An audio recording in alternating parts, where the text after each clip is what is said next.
I'm Chase Raz, and this is the Zilliqa Observer. In this particular video, I'm going to be showing SocialPay 2.0, which was announced by Zilliqa recently. And first of all, let me say the tool is located at SocialPay.app. And this particular video is a walkthrough, not a tutorial. And let me talk about the difference for a moment. Walkthroughs are something that are done a lot of times behind the scenes with betas. I thought this is a great opportunity to show those of you who follow me on Twitter or YouTube what I do for companies, typically privately. And this is where we walk through the product and I show direct results of here's how everything's working, here's what's not working, here are my thoughts, here are my insights. Because when you're in the MVP stage or pre-beta, typically you don't have a service like Hotjar or other web analytics that are showing you heat maps of where people are clicking or actually recording, right? There's software out there that records the user journey, where they're moving their mouse, where they're clicking, what's happening, what are the problems that are being experienced. We could take a look here and see, using a tool like Built With, if any of that is being utilized. I can't say for sure that it's not, but it doesn't look like it. We could also view the code, but I'm obviously, since it's minified, I'm not going to go through all of this right now. Anyway, my point is, this is a type of walkthrough that's typically given. Zilliqa did not ask me to do this. I just think it's a great opportunity. So the account creation process is fairly simple. When you go to socialpay.app, let me come up in a private window here so that you can see the main interface. SocialPay.app. You just click the sign up button and go through. Everything works very well. You put your name and your email ID. However, I've created 2 accounts so far, one last night on mobile and one this morning on desktop, and it detected me. And I did not have any issues on the sign-in last night. The magic link provided by Magic, right? It's an external supplier. The magic link this morning was just not working for me. It wasn't going very well. So again, 2 accounts, one created last night on mobile using Android, one today via desktop, and I have encountered some issues. So here's how I want to organize this video. First, I want to talk about the UX issues that have been encountered, specifically in 2 key areas, one with APIs and the other with core functionality. Then I'm going to look at the business appeal of the software and give a primer of where I think this product is at. So again, the starting screen here once you log in is quite nice. It's developed, quite well. Let me see. There will be pause points. If you've never seen one of these before, there are pause points. Some of them get edited out, some don't. When you're here, you first get this getting started screen, and this is very useful. It helps. It's not loading right now for some reason. It's very useful and a little bit of a delay. It helps people understand what's going on. All right. So as soon as I saw this, first of all, most people are never going to look at this. You can display it all you want. Most people aren't going to look at it. And that's actually a problem. I'm stating that for a reason. And I only learned about this by accident. Last night, when I went and created my account and verified Twitter, I verified Twitter multiple times. I knew it wasn't taking at first, but then at a certain point, something led me to believe it worked. And when you're viewing this site on mobile, as beautiful as it is, the menu bar is hidden, so you don't see the verify Twitter button.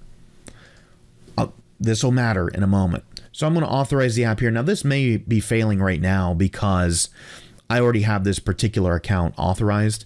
In fact, this particular Twitter account, what I'll do is I'll pause the video for a moment and I'll try to log in with a fresh account and see what happens. So bear with me just a moment. I've switched my Twitter account and we're going to try to log in now, not as Chase Raz, but as the Zilliqa Observer itself. I'm getting the sense that some of the APIs, again, because multiple APIs are having issues, it leads me to believe there could be something in the optimization of SocialPay itself, but I don't know. I'm going to try this one again. Yeah, there we go. I think that one was Twitter, by the way, so I don't want to... right? Like, this is what happened last night, too. I was on mobile, so it looked different, but it keeps saying, hey, you're complete. I am going to try to refresh. There we go. So a refresh was required to get everything to come in. This is a problem that's bigger than it seems, but is easily fixed. And I'm going to walk through why it's a bigger problem. But in doing that, let me reiterate the organization of the UI. You have your menu pane on the left-hand side, and it gives you all sorts of information about your account. What's your Zil balance, the account history, who you are, and what your email address is, and all of that. Then there's this main pane that is very nice, gets you back to getting started in case you need help, but it also gives you the current deals, the current promotions, if you will. And the right-hand pane is your Twitter feed. That's also nice to see as well. The point that I want to make right now, though, is on mobile, you just get the main pane, right? And then there's a menu button that you can click to expand out. And that's the only place where you can see that connect Twitter button. That's the only place you see it. So if it doesn't work, like I just showed several times, for obvious reasons it didn't work, and for non-obvious reasons as well, since that's been my experience, that API is not successfully working the first time, second time, third time around, verified over multiple Twitter accounts, multiple email accounts now, there's nothing else to prevent somebody from taking actions that are then lost. So I myself ran this particular campaign 3 times last night, and I'm never going to be credited for it once. You should only be credited for it once, right? But I will never be credited for it once, and I'll show you. We'll try to get around that. Maybe something's changed. Maybe there's a timeout. We'll get to that. But I didn't know that the connection to Twitter was unsuccessful. Even still, without ever even attempting, and I verified this earlier this morning, without ever attempting to connect your Twitter, you can still click this tweet button, and it'll take you to whichever Twitter account you're actively logged in on and set everything up for the campaign. This cannot happen, not for mainstreaming. You can't take like, I know what I'm doing, and I made a mistake because I didn't see that Twitter didn't successfully connect. There was nothing in the UI except for a hidden menu off to the left to let me know that. When you mainstream this, we simply can't have the action look like you're taking it when the UI should be telling the user right now, okay, not at this moment because I'm verified, but before, you can still click this button, it still works. That shouldn't happen.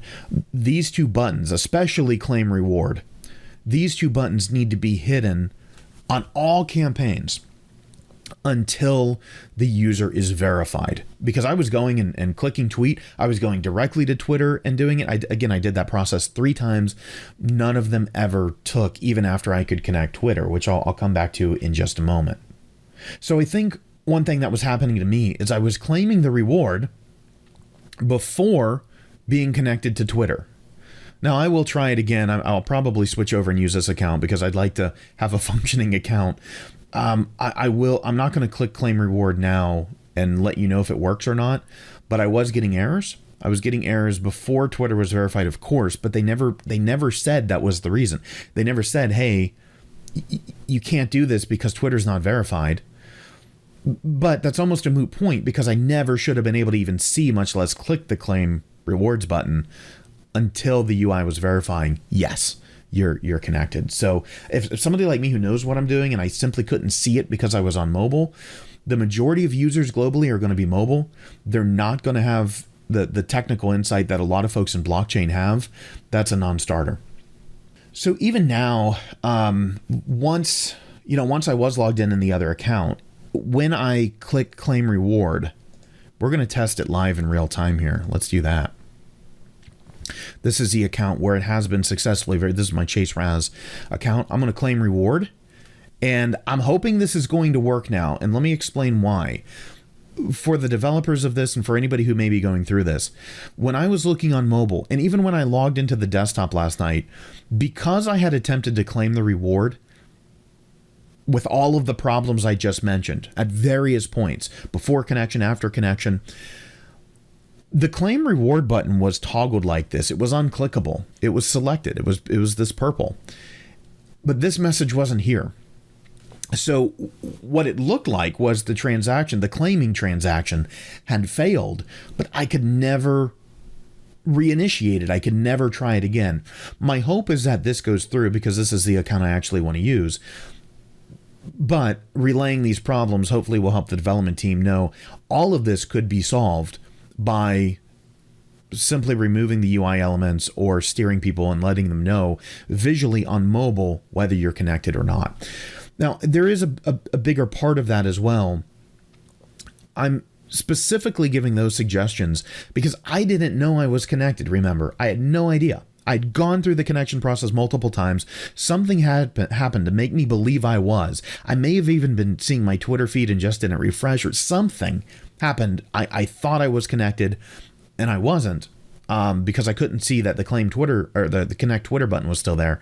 The only thing that tipped me off finally was I think I was clicking on account history or referrals or somewhere in there. And it basically said, hey, you can't do this because Twitter's not connected. And I thought, what? Like, I've been through this process like 5 times. This API is not working. Could it be on Twitter's end? Yeah, but I don't have this issue with other connect via Twitter. So I think it could be in the deployment of SocialPay. Another thing I want to go to a detour really quickly. This wasn't planned, but it's a major issue. It is one of the biggest concerns. It's the only actual concern that I have to be somewhat negative about rather than just matter of fact. Referrals. Okay, so I have 2 referrals. I'm going to blur them out.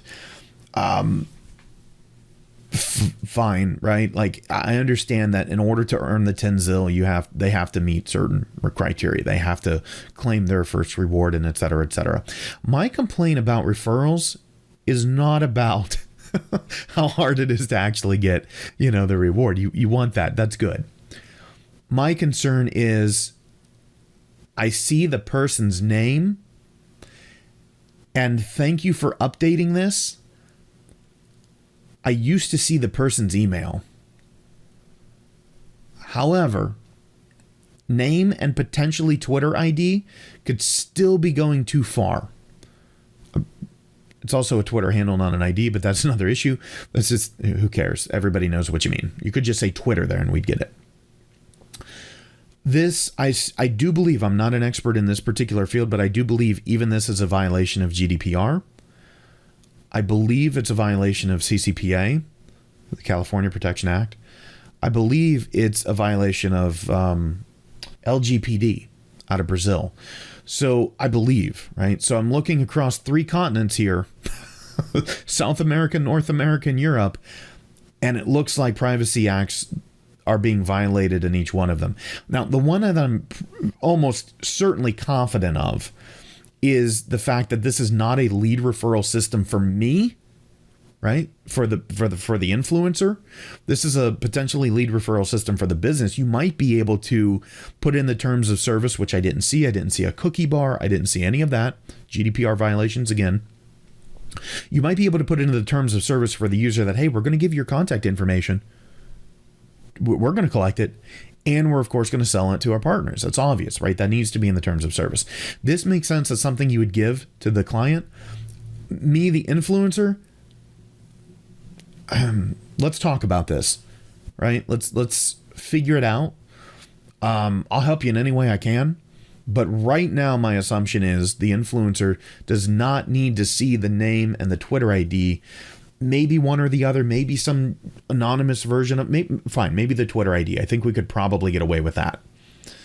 And in fact, I don't think that's a GDPR violation. We'd have to talk to lawyers about it, but I don't believe Twitter ID is, for a number of reasons that I won't get into here. I could be wrong though. But giving the name of me to people who clicked on my referral link on the web, again, I think that's a violation. So I just wanted to take that detour for a moment and let me go back to the campaign screen and get my bearings, and then I'll move forward. So back on the campaign screen, I was just playing off camera, and the transaction, I can use words. The transaction finally did go through, and you can see the 5 Zil amount here. So I guess this is useful to know that if somebody does find themselves in locked out of the campaign for some reason, you see the claim reward. Again, I just waited until, I don't know, it's been 8, 9, 10 hours. I don't know what the amount of time was that the button actually cleared up, but it did ultimately clear up for me. And as I was mentioning before, this is exactly what it looked like before. Like there was nothing I could click. It was as if I had claimed the reward when it wasn't there and it wasn't showing up. So you saw on camera, it eventually cleared up for me. I don't know why, but I was then able to resubmit the claim and it worked. What I want to move on to now is some of the other stuff related to the user interface. And I honestly think this is going to be the biggest takeaway, the biggest part. And quite frankly, I believe that what I'm about to say here, this concept will determine billions of dollars in blockchain revenue, period. Right? Zilliqa, other chains. The concept I'm about to walk through here is giant. Now, I don't know for sure, but I do believe that the email address is being tied to the account on the blockchain. I don't have proof of that. And let me get to the deeper issue of what I'm talking about. I don't know when account instantiation happens. I don't know when wallet instantiation happens is what I really should say. When you create your account, you sign up, you put your first name, last name, and email address. I don't know if that's the moment the wallet is created. I think so. Or if it's the time in which the wallet is created and then the Twitter account is synced. I don't know. But I believe, and I'll tell you why in a minute, that it's at least possible that the email address is being sent as a transaction. I could be wrong, but the other thing I think is that Twitter is being handled that way as well. I can't see the transactions. I was trying to find them on the Zilliqa blockchain. If you can find them, send them to me, comments. I'd love to actually start taking a look through what is being sent, what's being transacted. But the reason I think that it is possible that the email address and the Twitter account are being committed as a transaction on the blockchain, whether they are not possible, is because they can't be changed. The user cannot come in and change these. Now, let me first state, I agree with this decision, or I don't disagree, rather, at least in this case. It makes sense to tie an email address and a Twitter account and say, that's your account for SocialPay. That actually makes a lot of sense. But this concept is widespread, this concept of not being able to change things. So if I give you an example for a moment, I'd switch over to Mintable. And when I'm talking about this is all about the business appeal of it, right? What about somebody who has multiple Twitter accounts that are all, could qualify for this influencer status? Will there be a future where they can manage them all in here? Do they need different email addresses to tie to each one, right? What does that look like? How does the ease of use by the people who can help really drive the transactions on this platform, how does it manifest? Let me use Mintable, though, to explain why this is a multi-billion-dollar ramification concept. Go to a business and tell them, hey, you can create a store. And in the store, you can sell digital goods, NFTs, or you can, sell coupons to potential customers. And we can do this, in whatever the story, right? So SocialPay and Mintable, even though they're very different things, have that same general concept. However, you're never going to be able to change your store name. You're never going to be able to change your store image. You can't change the description. You can't change the prices. You can't change, once you publish an item to your store, you can't change an unlisted and decide, nope, I don't want to sell that. That's the current state of Mintable. In a way, I know we're talking about a business publishing versus an influencer coming in and tying a Twitter account and an email address, which makes perfect sense. And you don't want people modifying that to game the system. I get it. But if you tell a business that about these things, you can never change your logo? No. You see where I'm going? This is why these issues are billions of dollars of revenue when we talk about mainstreaming attempts. In fairness, I know that it's a minor issue with SocialPay of connecting these things. My concern is I would want to make sure that these aren't actually going to the blockchain. There's no reason in this. This could be a Web 2.0 stack that's only using the blockchain for the actual remittance of the ZIL. That's all it needs to use it for. Now, can it use more to create more transactions? Sure, I don't see why not, but then it would speak to the point of, is that really how you want to do it? And if so, look, we can make it to where we can change these things, right? Somebody could conceivably update their email address, or somebody could conceivably, which by the way is a perfectly valid thing to do. You get too much spam, you've got problems, you're being harassed. An influencer might need to change their email address. That's a very real concern here. Again, the Mintable example, go ahead, try to tell a business they can't change their logo, see how happy they are and how much they adopt your technology.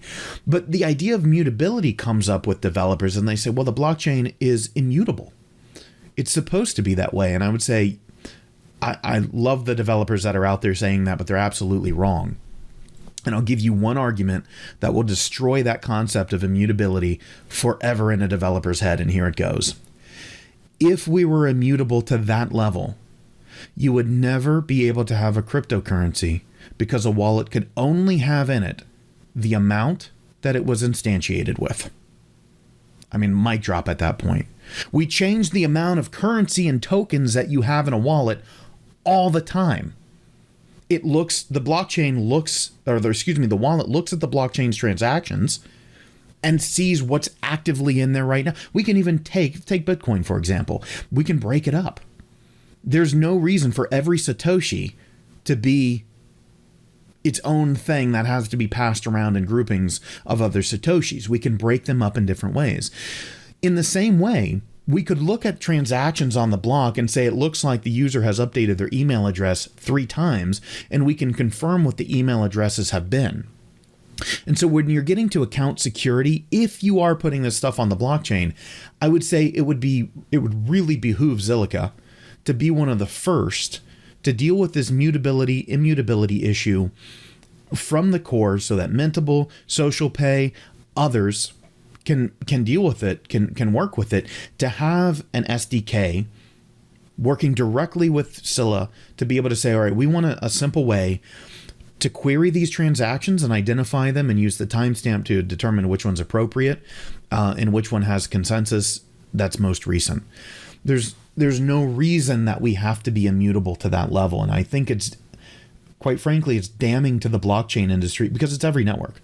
I'm not getting on to anybody. It's just, if you want to increase billions of dollars of transactions on blockchain, Zilliqa and otherwise, relatively quickly through using mainstream people, that's the key. Put in the Web 2 stack that we can identify. Like, you, again, I know I'm stuck on this, but let me look at the camera and be clear. Quit telling businesses they can't change their logo. Right? If you understand what I'm getting at, you understand what I mean. I had a boss one time who looked at me, and this is when I was dishwashing in college, and he looked at me and said, "You want to learn how to make $1 million?" You know, he owned the franchise, and he looks at me and he says that, and he goes, "I'm going to show you because you're a business student and you probably can take this concept and run with it." So he walks away from the dish pit where I'm working. He sees a fork on the middle of the ground, and he announces to all the servers, all the busboys, everybody else. He says, "I'm going to show everybody how to succeed in life."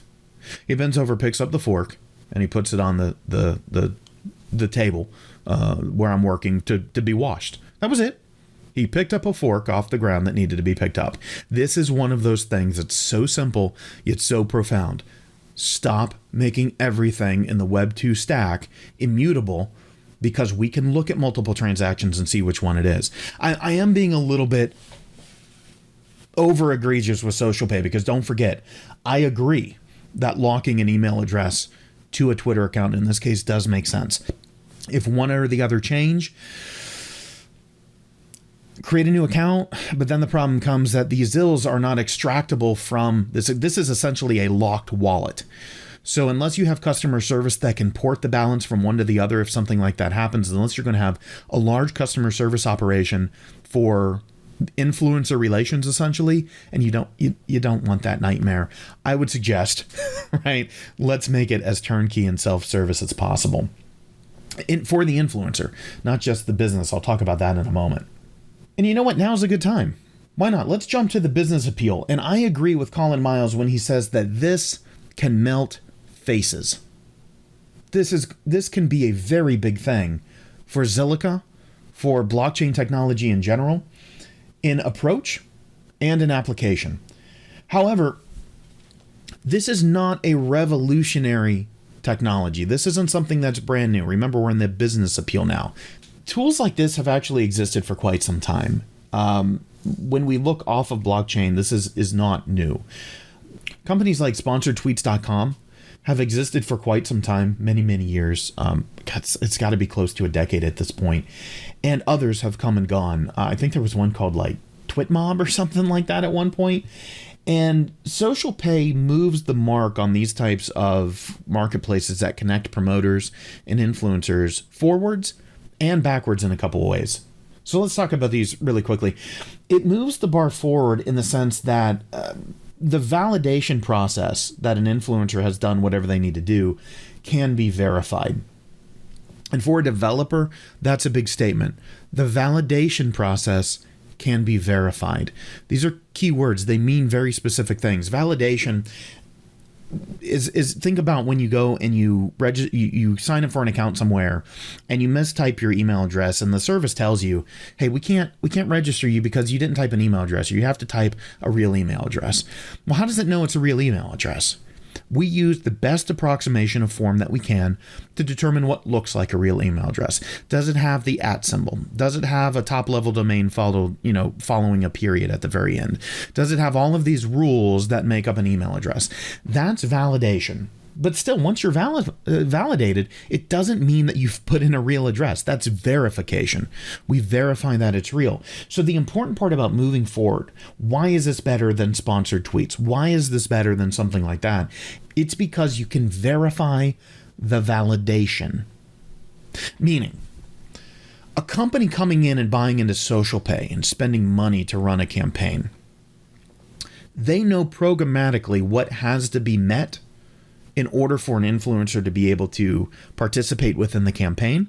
They know what the requirements are for checking to see that approximately has been done without spoofing. I mean, you can't ever account for social ops or some type of psyops on social media, that somebody may have 50 accounts out there that are all run through VPNs and you can't tell that it's all one, right? Those types of outliers, you can't worry about that. So a company coming in knows that the validation that's being performed can be verified. They can look at the blockchain. They can see the actual transactions of what triggered me giving somebody some Zill. What triggered me paying Zilliqa to offer the Zill as essentially a really cool modern 21st century form of Kool-Aid reward points. This also moves forward in the sense that those other networks, you have to be a certain size influencer and in a certain niche. And then those opportunities are going to be the only ones that are revealed to you. And this is annoying for businesses and for influencers as well, because it's really hard to get the right type of influencer into these categories with the right numbers. And so the business is limited in their reach. It's also annoying for the influencers. And I can tell you, having been on both sides of this process, it's annoying because it's just like, it's like when you go to apply for a job and you worry that you're not qualified. So you submit your best work, you do whatever, and then ultimately, and you kind of have it in your mind, like, I'm not going to get this job because I don't really match what's written on this paper here, the description. And then you find out who does get the position and you're like, huh? Right? And you have that kind of moment. That's what's happening in these business marketplaces where the influencer's frustrated because it's a big hurdle to jump over, and it always seems like the wrong influencers are able to easily jump the hurdle and the right ones are not. SocialPay advances that forward by putting very minimal requirements. Do you have 50 followers? Are you, is your account a certain period of time in terms of age, right? These very basic requirements that most people who are going to have any type of ability to spread message on social media are going to have cleared within the first few months to year or so of their account. Not everybody, but those who are really trying to go for that growth.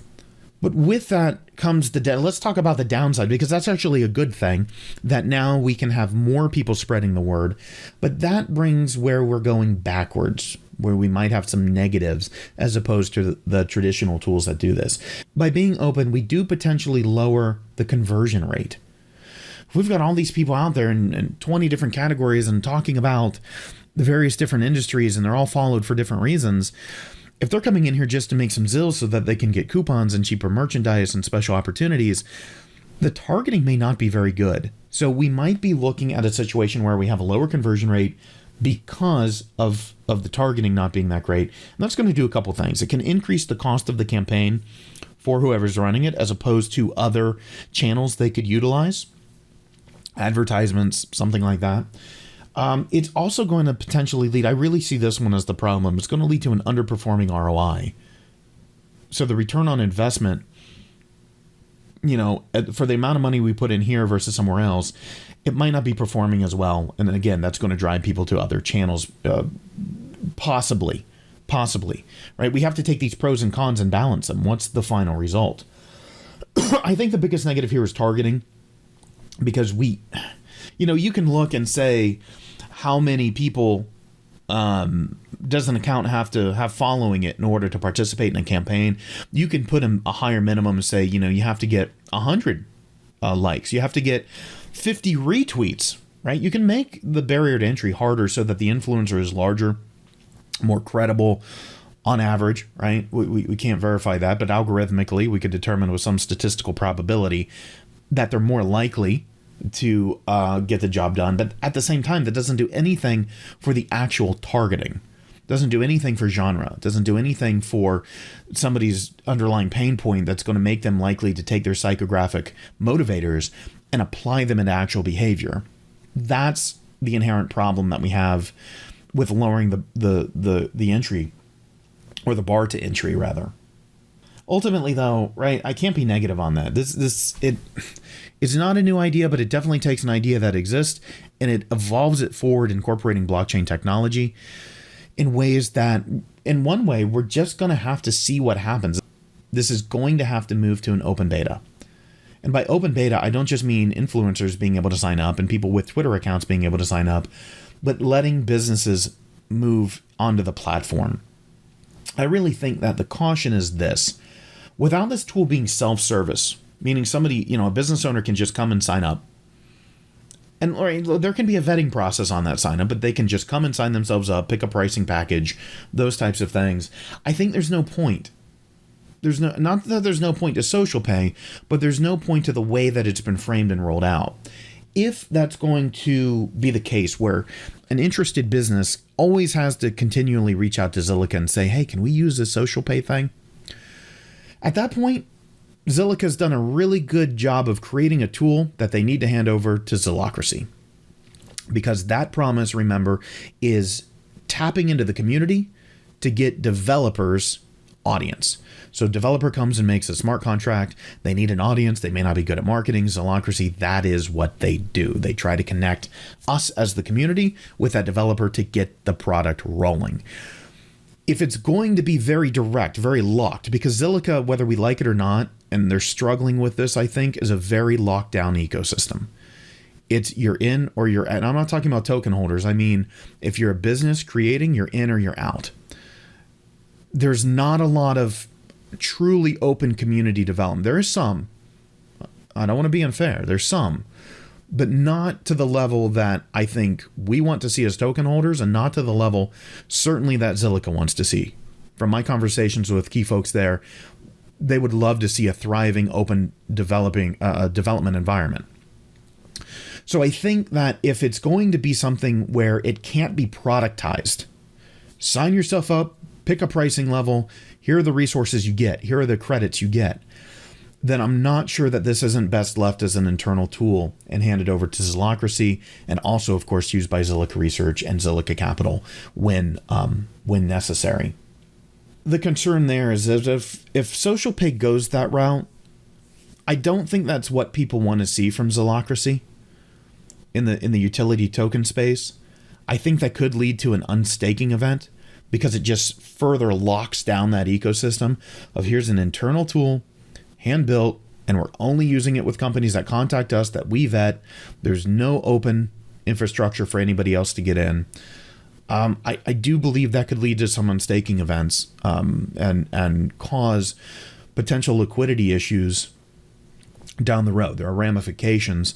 So I think it's a very careful line of openness versus guarding the platform. By guarding the platform, I don't mean unnecessarily. Let's take a look at the flip side. What happens if you open this up to use a silly phrase, willy-nilly. What if you do that?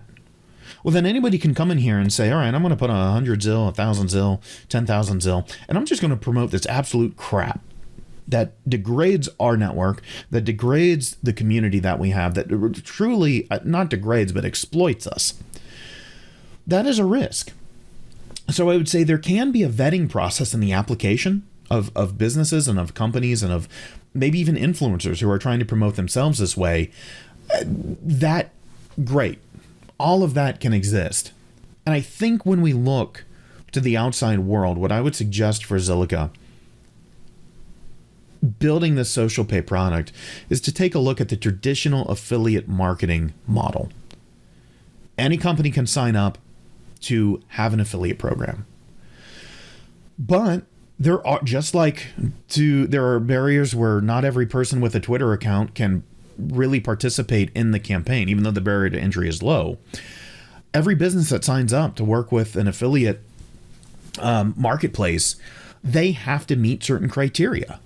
They have to themselves have a certain amount of revenue, or they have to have technological infrastructure that integrates with the APIs for the affiliate program, or right, all of these things. It's still self-service, or it can be. It could be white glove as well, but it's still self-service. You just have to meet a particular requirement. I really think that's the key area here. That's what we want to look at. And to do anything else less than that is to really be in danger of, one, closing things off too much, and you've built an internal tool and marked it as an announcement. The other side is you open it up too much, and it really just becomes what everybody watching this knows we don't want it to be. Low quality, completely untargeted, run wild mess of these small Zil balance exchanges from people really being opportunistic is where I'm going with that. So I've gone long enough. I've gone probably double the time I planned to, but these walkthrough videos for companies do tend to do that. Let me just say this. SocialPay, excellent idea, very good execution. There are a couple of bugs to work out. That's what this initial campaign is for, right? That's what the next few campaigns are going to be for, is to really get the product worked out before bringing on some of the companies that want to truly mainstream it. I hope I've given some thoughts and considerations, and for anyone who's watching and has never been a part of one of these, I also want to point out that some of the stuff that I say can come across as negative. And if you haven't been in this realm, none of it is. None of it is. These are the types of things that, again, in some of my consulting work, this is what clients pay for. They want somebody who understands the various components that go into something, and they want the feedback. Did I create it for that? No, I like doing these videos. This one was more work than I wanted it to be, but none of it's really negative. It's, this is the type of stuff that, my clients do pay for. They want the walkthrough. They give early access to beta test for this type of information. Zilliqa is not asking me to do this. There's no compensation for it. It's more that I have two audiences here. One are Zilliqa and the professional developers who, could definitely use a screen. They can take sections of this and say, what the heck caused that problem? Like, we see it happening live on screen, or we hear Chase talking about it. The other side is all of us together in the utility token business community, where we're looking at what are we buying into? What are we investing in? What's the work that's coming out of there as this new type of stakeholder that we've never seen before the 21st century. So none of this is negative. I'm very positive about SocialPay. I'm very excited about it. But I did want to give a behind the scenes look at what some of the process is that typically happens behind the scenes. It typically happens quietly in the launch of a lot of your favorite web services. This is hopefully an introduction to that. So take care. If you have comments, please place them down below. I'd love to interact with you there on the board. Take care, everybody.